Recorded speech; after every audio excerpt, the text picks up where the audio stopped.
They say there's always a light at the end of the tunnel. Something similar is what we experienced in this case. This is a video of a 45-year-old male patient with a posterior polar cataract. I did a small rhexis anticipating the possible complications associated with the posterior polar cataract.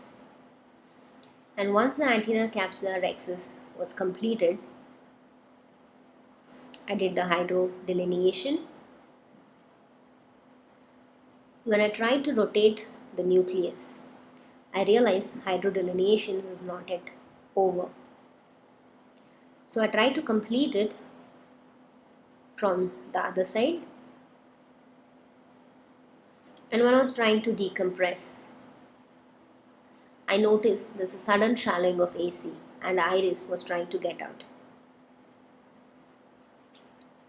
Now at this point, I could think of two possibilities. It's either the posterior capsular rupture or it is the fluid pockets in the vitreous which is leading to the aqueous misdirection. I gently decompressed and AC became deep, made the side port entry, and then thought for 2 minutes. Well, tried taking out some fluid from the Burgess space at the pars plana. Then I noticed the AC is becoming deeper. Then why not go ahead with the surgery?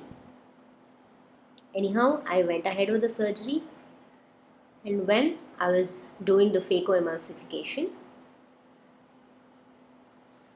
that's when I noticed, yes, of course, there is a posterior capsular rupture right at the center.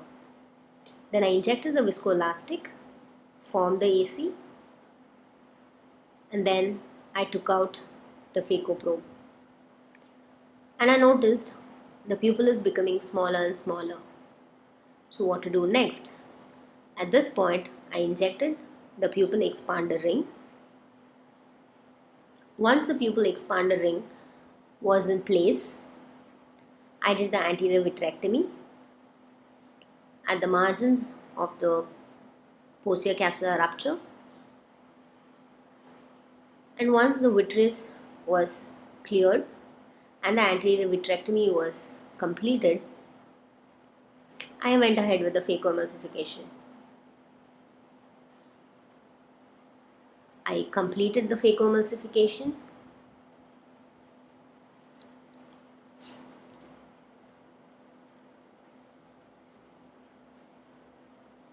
And then when I was doing the irrigation and the aspiration, that's when I saw, look at that, the posterior capsule was getting caught in the IA cannula. Well, this didn't look good at all. So what to do next? Well, of course, I switched over to the Simcoe cannula. With the help of the Simcoe cannula, I was easily able to take out the rest of the cortical matter. I had a bit of a struggle removing the subincisional cortex. So I made one more side port entry through which I was able to complete the cortical wash successfully. Once all the cortex was removed, I injected the intraocular lens, and there you go. The haptic went underneath the PC. Well, I took a deep breath.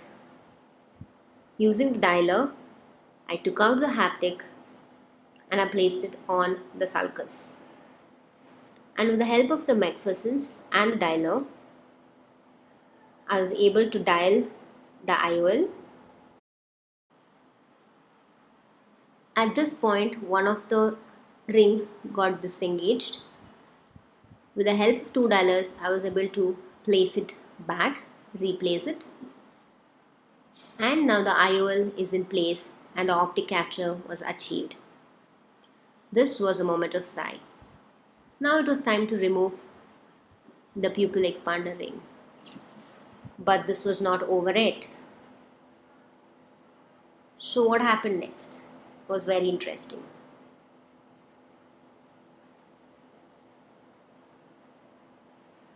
I tried to remove the pupil expander ring. 1 out, 2 out, 3 out. But what happened to the last one? Why is it not coming? Tried once, twice, thrice. Still it's not coming. What exactly is happening? And there you go. I realized the haptic of the lens is engaged with the pupil expander ring. They've become friends, and the expander is just not ready to get out. So, well, the case is not over yet. What to do, what to do, what to do? Thought about it. Now the only option left was to cut the pupil expander ring. So I went ahead and I first cut the superior part of the ring. Once the superior portion was cut,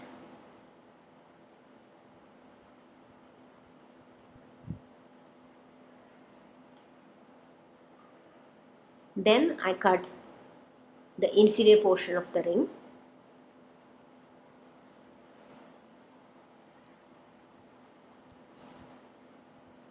So once the inferior portion of the ring was cut,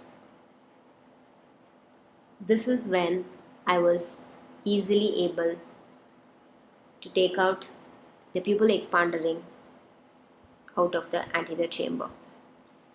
So I guess it had to come out piece by piece. So that's what I had to do. So once the pupil expander ring was out, I gave the visco wash, and once all the visco was out, I formed the AC, and then of course I had to suture the side port, and AC was well formed, and the case was over. So this is a 15 days post-operative picture where you can see the pupil is regular and the IOL is well placed and well centered. And in the posterior segment examination, the retina was normal. Thank you.